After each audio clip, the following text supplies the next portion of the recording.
Hello everyone, I am back from my adventure. I went to Egypt for a couple of weeks. I needed to break the cycle, step out of my comfort zone, and seek expansion consciously.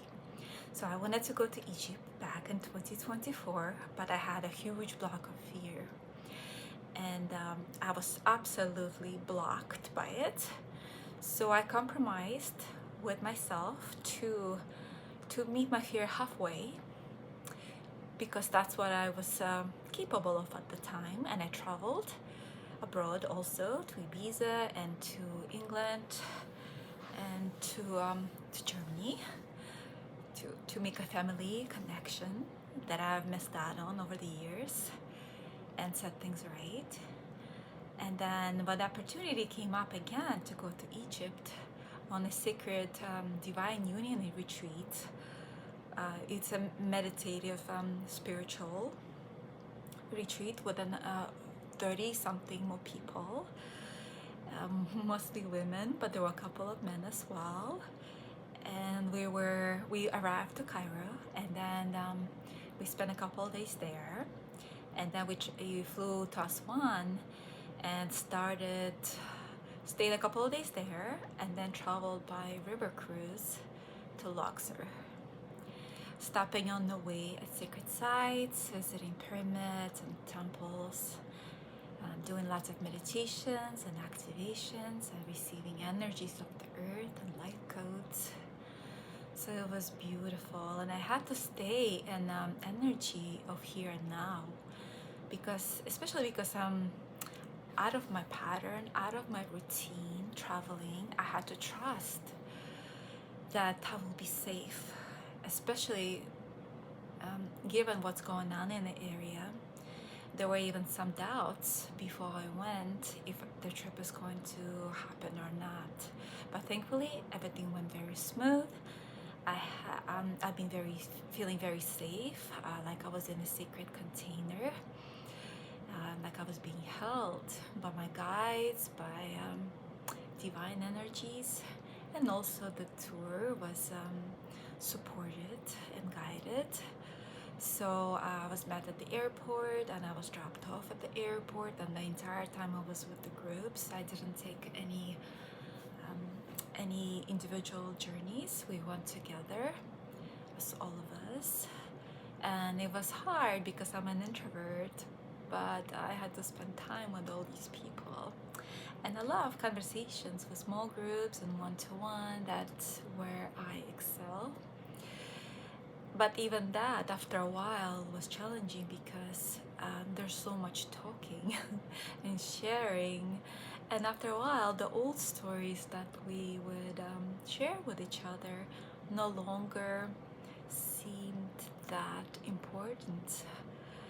We have grown over the journey, and then the past was kind of disintegrating, and the focus on it didn't feel completely right.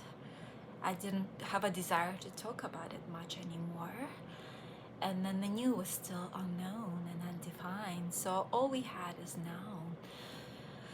So over time, I wanted to just be quiet for a while and to share my presence with someone authentically, from a flowing place and a genuine connection, truly seeing each other, and then sharing from the heart in the way that felt right. There were a lot of beautiful souls that I connected with, and places that brought up deep emotions. One of the places was Esna Temple that we visited on the way to Luxor.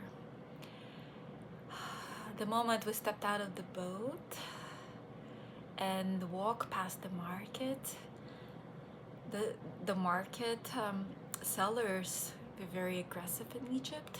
So that part I had to learn how to navigate because my energy tends to be very soft. So I had to draw boundaries and defend myself a bit from their aggression. But then we walked to Esna Temple, and then this beautiful cat that looked unwell. I could could feel suffering, and I just wanted to comfort him so much. And I just started crying. And then I looked at the temple, and it was colorful. He had so many rainbow colors in it, and something in my soul connected to it, some kind of remembrance. So I started crying even more. And then we went inside, and I could hear myself confirming from deep within, I am here, I am here, as if I'm supposed to return there. That was one of the strongest remembrance praises for me. So meditated there, connecting, keep crying for the rest of the day, purging, feeling queasy, letting go of a lot of emotions, and feeling extra sensitive. So there was a lot of integration, activation, and the words are not enough to describe all that happened. And it was really fast-paced. We kept moving from hotel to hotel, from temple to temple. We flew twice while within Egypt. There were a lot of conversations, a lot of energies, and it all became really overwhelming towards the end.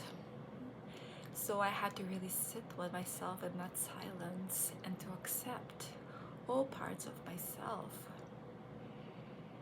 Doesn't matter who is which way. I am the way that I am, and my energy has always been very, very sovereign and independent. I never truly fit into any crowd. I never truly followed anyone unconditionally. And when people share their input with me, sometimes when I ask for it and sometimes when I don't, some of it will resonate with me and some will not. So I noticed that when you become vulnerable to someone because you open your heart to them and you invited them in, and then you had these beautiful sisterly moments of intimacy and sharing, that you respect their opinion and their voice and their input. But even that has to be confirmed through your own discernment. So when you hear the words and when you feel the words and the message, if it doesn't resonate with you, you have to let it go. And it can be painful because some of the messages can be abrupt, reactions can be abrupt, and that's not on you to carry. It's not something you have done. People have their own stuff, and you gotta remind yourself to not take that upon yourself, or to lose pieces of yourself that you cherish and value and love, and somebody else may reject. So the beautiful thing is that towards the end of the trip, everything came full circle from me seeking divine connection and love with others and finding the community, which I did find in some ways. I made some friends with whom I hope to stay in touch and maybe collaborate in the future. But ultimately, the divine union of the energies, the divine masculine and divine feminine, that divine love and full acceptance is within each one of us. So we can, when we seek it out externally, we will be shown to look back inside. So everything came full circle, and after feeling grief of loss of that external love that I was hoping for and felt like I found, it was deep sadness and unsettling and grief in my heart for a couple of days. And then we went to meditate inside the Great Pyramid, the King's Chamber on the 4th floor. And it was so hot and loud, and my body was overwhelmed. Although I was super grateful to be there with everyone and to receive whatever I was meant to receive from the place, I acknowledged that I might not know exactly what I've received for some time, time. It will come in divine timing. So I accept that. But after that, I've been very, very tired. After that meditation within the pyramid, I've been seeking extra quiet space and sleeping a lot, and processing a lot of different feelings, emotions, and energies. So the last day of the closing circle, I sat down quietly in meditation and I had a vision. First, I actually felt like I ended up in the King's Chamber again. Energetically, it was like energy traveling, and I ended up there. Kind of like astral travel, I guess, which I don't really do, but once in a while I get pulled in and I feel like I'm in a space. This particular one, because my body was so overwhelmed and hot, and it felt like it's important for me to come back there. For places that are important like that, I assign a number. That's a tool I learned when I was in Sedona about more than a decade ago. So for that specific space in King's Chamber, I also assigned the number and I felt the energy of it, so that in meditations I can come back. So on the last day before leaving Egypt, in meditation, I ended up there without having a specific intent. My highest self maybe took me there. I have faith in that. Like, it felt right. It felt much better, much cooler and quieter. It was just me in the chamber, and I had the moment of quiet to actually receive what I have missed, being there in overwhelm and the heat and the noise. And then I saw myself as this gentle giant, and I saw my feet doing a little dance, like the sacred geometry dance, and almost like weaving in my whole body around other people. And they were on the ground, and I was so gentle not to hurt anyone. I was trying to contain my big energy within myself, to be considered and loving and compassionate, to check in any judgment that was coming through, some of it as a reaction to other people's feelings and energies aimed at me. In the past, I've also felt people in my family or in a relationship, their needs, their maybe even their thoughts, how the way they looked at me, their body language, I could tell when they're uncomfortable, when they need something. So the same happened in the group. I could feel other people, and I was trying to navigate my best. But in that process of navigation, I might have shrank parts of myself so that I didn't make others uncomfortable. And I really, really missed being in my own space, being freely who I am. So in that meditation, I was dancing around other people, being very, very gentle to not step on anyone or to hurt anyone. And then I wanted to go inside the water. There was ocean, which could also represent emotions and release. So I went into the water, and people were being attached to me, and I didn't want to carry all that because it's not mine to carry. We all have our own stuff. We don't need to take other people's in heaviness or whatever they need to process. Whatever's not my own, I wanted to release, but also don't want to hurt anyone by shaking them off. And then something miraculous happened, and it was like a lightning strike going through my crown chakra and all the way down. And it felt like being in my full power. There was like a blast through all my chakras, and everything was just clear. I was free, I was sovereign, and I was complete. So that was one of the most beautiful things to experience in meditation. And the clarity came with it, that I am a sovereign being. And sometimes it feels like a sacrifice to not being able to fit in different cultural, social norms and groups, but that's quite all right. I wasn't born on this earth in this life to fit. was born to be an individual who holds the energy of compassion and love. And I'm okay with that. I love all of me, and I'm at peace. And that's my message today as well. It's one of the beautiful lessons that I borrowed from Egypt, from the sacred reunion, alignment, and anchoring trip. Like, I've communicated to Mother Earth in different places of the planet, and my feet tingled when I knew I was going to go to Egypt in confirmation. There was a beautiful also meditation in Luxor where I felt the energy of the earth. I felt the energy of the galactics coming in from the sky, and then the sweet songs of birds weaving the connection between the two. And I was part of it all, this natural, beautiful, divine flow. So I'm sure there's going to be more integration and more sharing of lessons and expansion coming through from the experience.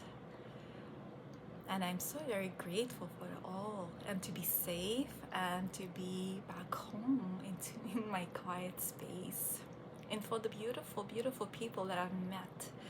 I have seen me and I have seen them, and I've held them in my heart. Even coming back on the plane, I felt different. I felt this deep appreciation for who I am, and this internal peace, and a stern urge to really take care of myself physically, emotionally, spiritually, with gentleness and compassion. And whenever I felt judgment rising, well, as I was on the plane, because I was surrounded by people of different culture, and seeing women who are covering themselves, we as people who live, as women who live in a more open society, we can choose for ourselves, I found myself thinking, is that something they want to do, or are they forced to do this? And then the judgments came in a little bit, and because curiosity is one thing, you can go into direction of judgment, or you can go into discernment and compassion of the higher vibrational energies. So I reaffirmed that I don't want to be judgmental. That's not the vibration I want to stay in. I want to be open. I want to observe. I want to be present. And I want to be loving. And then from now on, my heart has opened. I kept choosing love over judgment, love over judgment. And I started seeing this beauty and love between the children and mothers, the different, the women bonding together, the beauty in their eyes, and the grace in their movements. And I just kept offering compassion and love, and meeting them with my gaze, without judgment. Because really, when we judge others, we judge ourselves. So that's an element of the human self that I'd like to transform. It's not rejection, it's a transformation into my own sovereignty, and allowing others to have their own journey, and see that they may also have happiness in whichever life they've chosen for this lifetime. Because clearly there's love. I've seen it in my observation with their kids, for each other, and possibly suffering, but all of us have our suffering, our challenging parts of being alive in physical reality in this lifetime. I have share of mine. I have very heavy, challenging times since I was a little girl, and maybe that's part that overwhelms other people, especially if I talk about my life. It's way too heavy for others. So as I acknowledge that, I also acknowledge my beautiful, childlike, fairy-like side that helps me keep going through all the heaviness and all the isolation that I've experienced. And I love all of me, just as you should love all of you. You will discern when it's time to let go of certain parts of yourself, and it's only you who decides. There's no external source that will come in and tell you that part of you is no longer true, or you should be this way or that way. You decide. You decide your path. You decide who you are and how you grow and how you expand. And meanwhile, love yourself, offer compassion for yourself, and do have adventures in life. So much love. Bye bye.